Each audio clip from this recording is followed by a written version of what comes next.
ଶ୍ରାବଣ ମାସ। ଶ୍ରାବଣ ମାସର ଉପବାସ। ଶ୍ରାବଣ ମାସର ଉପବାସ ଓ ବୋଲବମ୍। ପବିତ୍ର ଶ୍ରାବଣ ମାସରେ ହିନ୍ଦୁ ଧର୍ମ ଅନୁଯାୟୀ ଭଗବାନ ଶିବଙ୍କୁ ପୂଜା କରାଯାଏ। ଅଧିକାଂଶ ମହିଳା ପୁରୁଷମାନେ ଏହି ମାସରେ ପଡ଼ୁଥିବା ସମସ୍ତ ସୋମବାରରେ ଦେବଦେବ ମହାଦେବଙ୍କୁ ପୂଜା କରିବା ସହ ଉପବାସ ରହିଥାନ୍ତି। ଶ୍ରାବଣ ମାସ କୃଷ୍ଣ ପ୍ରତିପଦ କର୍କଟ 7 ଦିନରେ ପ୍ରଥମ ସୋମବାର ଜୁଲାଇ ମାସରେ 22 ତାରିଖରେ ବୋଲବମ୍ ଆରମ୍ଭ ହୋଇଛି। ସୋମବାର ଉପବାସରେ ଲୋକମାନେ କେବଳ ଥରେ ଖାଦ୍ୟ ଗ୍ରହଣ କରିଥାନ୍ତି, ତାହା ମଧ୍ୟ ଶାକାହାରୀ ଖାଦ୍ୟ ହୋଇଥାଏ। ଏହି ମାସରେ ଲୋକେ ସାତ୍ତ୍ୱିକ ଖାଦ୍ୟ ଖାଆନ୍ତି। ଶ୍ରାବଣ ମାସରେ ଅଧିକ ବର୍ଷା ହୋଇଥାଏ। ଏହି ସମୟରେ ଉପବାସର ଏକ ବିଶେଷ ମହତ୍ତ୍ୱ ରହିଛି।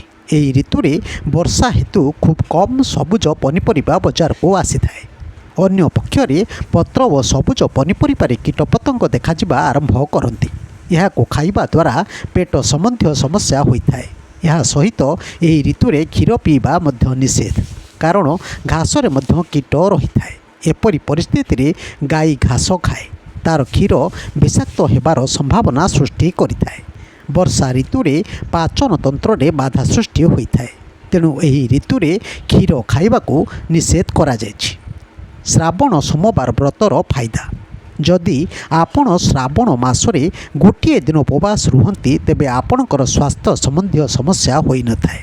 ଏହାଦ୍ୱାରା ପେଟ ସହ ଜଡ଼ିତ ଅନେକ ସମସ୍ୟାକୁ ଆମେ ଏଡ଼ାଇ ଦେଇପାରିବା। ବୋଲବମ୍। ଶ୍ରାବଣ ମାସରେ ଜଳାଭିଷେକ କରିବା ପାଇଁ ଶିବ ମନ୍ଦିର ଉଦ୍ଦେଶ୍ୟରେ କରାଯାଉଥିବା ଧାର୍ମିକ ପଦଯାତ୍ରାକୁ ବୁଝାଏ। ଭାରତର ବିଭିନ୍ନ ପ୍ରାନ୍ତ କୋଣ ଅନୁକୋଣରେ ଏହାକୁ ଧୁମ୍ଧାମ୍ରେ ପାଳନ କରାଯାଏ। ଆଷାଢ଼ ପୂର୍ଣ୍ଣମୀ ଠାରୁ ଆରମ୍ଭ କରି ଶ୍ରାବଣ ପୂର୍ଣ୍ଣମୀ ପର୍ଯ୍ୟନ୍ତ ସମସ୍ତ ସୋମବାରରେ ବିଭିନ୍ନ ଶୈବ ପୀଠରେ ଭକ୍ତମାନେ ଶିବଙ୍କ ମସ୍ତକରେ ଜଳ ଢାଳନ୍ତି। ଏହି ବୋଲବମ୍ ଯାତ୍ରାରେ ଭାଗ ନେଇଥିବା ଭକ୍ତମାନଙ୍କୁ କାଉଡ଼ିଆ କୁହାଯାଏ। ପୁରାଣ ଅନୁସାରେ ଏହି ପବିତ୍ର ଶ୍ରାବଣ ମାସରେ ସମୁଦ୍ର ମନ୍ଥନ କରାଯାଇଥିଲା। ସମୁଦ୍ର ମନ୍ଥନ ବେଳେ ବାସୁକୀ ନାଗ ଦଉଡ଼ି ଏବଂ ସୁମେରୁ ପର୍ବତ ଖମ୍ବ ଆକାରରେ ବ୍ୟବହୃତ ହୋଇଥିଲା। ଏହି ସମୁଦ୍ର ମନ୍ଥନରୁ ଅନେକ ଦ୍ରବ୍ୟ ବାହାରିଥିବା ବେଳେ ସେହି ସମୁଦ୍ର ମନ୍ଥନରୁ ହଳାହଳ ନାମକ ଏକ ବିଷ ବାହାରିଥିଲା। ଦେବତାମାନଙ୍କର ଅନୁରୋଧ କ୍ରମେ ସେହି ହଳାହଳ ବିଷ ପାନ କରିଥିଲେ ଦେବଦେବ ମହାଦେବ।